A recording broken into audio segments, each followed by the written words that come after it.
la capacidad productiva de los académicos. Yo aseguro que hay cosas que yo nunca hubiera llegado a investigar si no hablaba con los artistas. Yo estoy muy atento al pensamiento de los artistas, pero también a la lectura de lo que han escrito. Y generalmente nosotros no le damos bola a esos libros, y son libros invalorables. A ver, estoy pensando en, no sé, por ejemplo, hablando de música, los textos de Stravinsky, ¿no? Reflexionando sobre su producción, o los famosos libros de Kandinsky, ¿no? Pensando el tema de la plástica, o, sin dar algún nombre, Stanislavski, Antonin Artaud, Meyerhold, Grotowski, Eugenio Barba, que son realmente ya productores realmente de un pensamiento, de una profundidad, de una inteligencia. Lo que a mí me preocupa mucho, y creo que tenemos que hacer algo con esto, es el tema de la desinhibición del artista, que al mismo tiempo que produce pensamiento, lo niega y dice que no produce pensamiento. El caso de Bartís en Cancha lo niega. Yo creo que de alguna manera nosotros, por ejemplo, desde la docencia, tenemos que empezar a trabajar sobre la idea de, mira, si vos haces arte, estás produciendo pensamiento. Si vos estás haciendo una obra, al mismo tiempo estás trabajando, resolviendo, haciendo una cantidad de cosas, entre otras cosas por algo que dice T.S. Eliot, y es que el artista, para poder llegar a la consumación de su producción, está tomando todo el tiempo decisiones que están vinculadas a cómo terminar la obra, cómo resolver los problemas, cómo construir un vínculo, por ejemplo, con el pensamiento, con la expresión, ¿no? En ese sentido, y este es el tercer tema que yo quería charlar con ustedes, tiene que ver con lo que llamaríamos pensamiento teatral sustentado y no sustentado, por la práctica. Nosotros tenemos un caso muy interesante en la Argentina, que es Eduardo Pavlovsky. En 1976 publica un libro que se llama Reflexiones sobre el proceso creador, que fue secuestrado por la dictadura. Ustedes saben que Pavlovsky estaba en su casa y lo quisieron, un grupo paramilitar se lo quiso llevar. Pavlovsky saltó por la ventana, se escapó por una terraza, una cosa increíble, se salvó de milagro realmente y se exilió inmediatamente, primero dentro de Buenos Aires, clandestinidad, luego se exilió en Uruguay y de Uruguay pasó a España. Por ejemplo, uno agarra ese libro y se da cuenta de que el tipo dice cosas increíblemente brillantes, como esta. Dice, no somos en la actuación un como si de la vida, sino que somos nosotros mismos en nuestros sueños, en nuestras desesperanzas, en nuestras alegrías, en nuestras angustias. Personaje y persona se confunden en un movimiento dialéctico que intenta transmitir lo más profundo e íntimo del actor, ¿no? Y entonces uno observa cómo Pavlovsky se auto-observa hacer. Es decir, lo que está diciendo no es una teoría universal, está diciendo lo que él ve que le pasa a él, lo que él está poniendo en juego en la actuación. Es decir, tendríamos lo que llamamos una auto-observación, o también en términos más técnicos, una auto-etnografía. El artista se auto-observa y produce pensamiento en torno a esa auto-observación. Y, por ejemplo, analiza que cuando llega a hacer la función, luego de un largo día de trabajo como psiquiatra y psicodramatista, dice, mi fatiga mental y física es enorme. Me toca el turno, camino unos metros y entro en el escenario. Una nueva energía parece apoderarse de todo mi ser. Desaparece mi cansancio, mi fatiga ya no me pertenece, no está en mi cuerpo. La sensación es de una transformación mágica, autoobservación. ¿Qué pasó en mi cuerpo? ¿De dónde surge esa vitalidad tan instantánea? ¿Qué línea divisoria entre la realidad y lo imaginario permite esa mutación?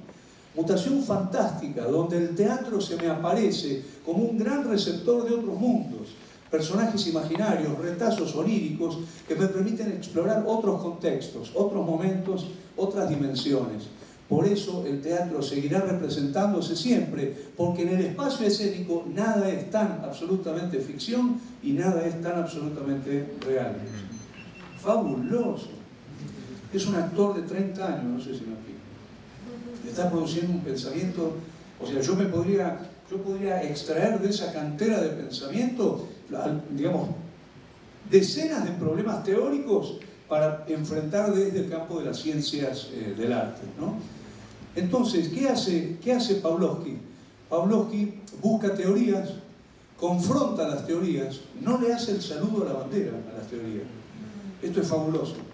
Por ejemplo, no sé, lo lee a Herbert Reed, hablando sobre el actor, y no dice, si lo dice Herbert Reed, yo que soy un pobre tipo, un argentino, sudaca, ¿no? Agarra y dice, Herbert Reed se equivoca, porque yo veo que lo que me pasa a mí en el escenario no es lo que dice Herbert Reed. Actuar no es meramente un acontecimiento de narcisismo. Empieza a teorizar, digamos, fíjense qué operación tan fuerte, se autoanaliza, se autoobserva y al mismo tiempo lee las teorías, cuestiona las teorías y se anima, que es lo que yo le pido que hagan todos ustedes, se anima a formular teorías nuevas a partir de la propia observación. Entonces hay algo maravilloso en esto, que es que hay un gesto de valentía, hay un gesto de empoderamiento, hay un gesto de deseo y hay un gesto de pasión. Digamos, no es solamente el pensamiento en términos fríos, intelectuales, sino esto forma parte del ejercicio de la pasión del acontecimiento de actuar, ¿no? Y en ese aspecto, algo muy interesante es esta cuestión de autoconciencia y autoconfianza. Digamos, si tenés 30 y pico de años, tenés que tener este nivel de autoconciencia y sobre todo la autoconfianza de decir, che, voy a escribir un ensayo que se llame Reflexiones sobre el proceso creador, autoanalizando lo que vengo haciendo desde que tengo 25 años en la actuación. Entonces, fíjense, en este caso nosotros hablaríamos de un pensamiento sustentado, pero también podemos hablar de un pensamiento en desfasaje. Ejemplo, yo trabajo mucho hablando con los artistas en Buenos Aires, es una cosa que me apasiona porque aprendo mucho de ellos, pero también estoy verificando la relación entre el pensamiento y las prácticas. A ver, por ejemplo, hablo con un querido director de Buenos Aires y me dice, Jorge, tenés que venir a ver mi mejor obra, porque estreno la semana que viene, es lo mejor que hice en toda mi vida. Mirá, le digo yo, qué bueno, y, a ver, contame un poquito. Y dice, mirá, me mandé una investigación, recorrí a pie los fiordos noruegos, ¿no? Recopilando en los fiordos los relatos orales provenientes del siglo XIX. Es decir, qué interesante, qué bárbaro, realmente, ¿no? Pero además, después me fui a Japón y lo mezclo, los relatos orales noruegos, con la técnica Suzuki. Y decir, ay, la puta madre que lo parió, qué interesante que sé. De verdad que va, yo el lunes que viene, cuando estrena, estoy ahí porque, dice, pero otra cosa, te digo, me leí todo Deleuze, de punta a punta, de punta a punta, y aplico las estructuras de Deleuze. Es decir, Suzuki, Deleuze y oralidad noruega, esto es una bomba atómica. Ahora, te vas a ver el espectáculo el lunes y decís, ay, Dios mío, ¿a dónde están los relatos noruegos? ¿Por qué dice que tiene que ver con Deleuze esto? La verdad, fue una hora de aburrimiento, y realmente me quiero ir, me apuro a salir, pero no le quiero decir que no me interesó, que me va a agarrar para... digo, puede haber un pensamiento teatral no sustentado. Un ejemplo célebre de esto es el señor Bertolt Brecht.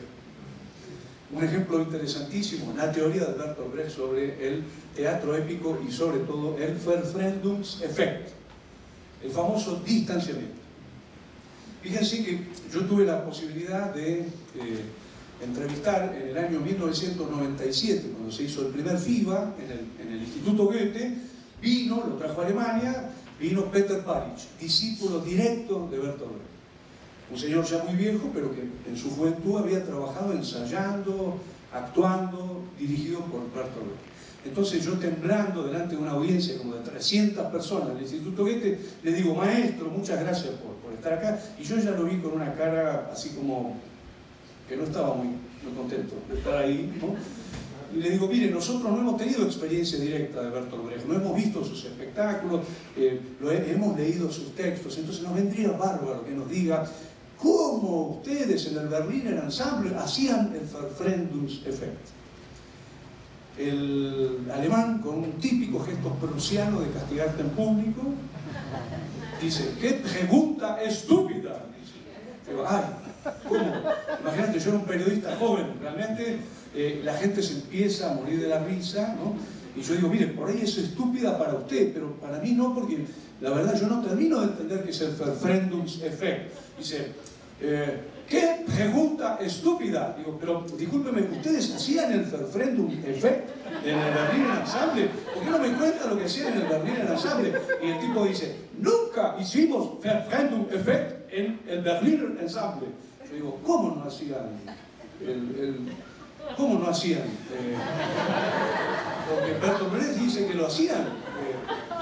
Y el prusiano, serio y muy desagradable, dice, Bertolt Brecht decía una cosa y hacía otra. No sé si me explico. Entonces, hay algo muy interesante en esto. Es que no es que viene alguien y dice, mira, yo estoy revolucionando la historia del teatro mundial, y vos agarrás y compraste la idea automáticamente. De lo que se trata es de una dialéctica entre ese pensamiento, las prácticas del pensamiento y fundamentalmente lo que llamaríamos el campo de las ciencias del arte, digamos la interrelación de los tres planos de la filosofía, de la praxis artística. Y en ese sentido yo conectaría esto con algo que a mí me parece muy interesante, que es que en los últimos años hemos reconocido dentro del artista investigador un intelectual específico. ¿Por qué decimos que es intelectual específico? Porque es el que más sabe, como diría Cartoon, cómo el teatro teatra. Si es el tipo que está todo el tiempo trabajando en el teatral. A ver, Martí se levanta a las 6 de la mañana, se acuesta a las 12 de la noche, se pasó todo el día ensayando, pensando, hablando sobre el teatro, y después de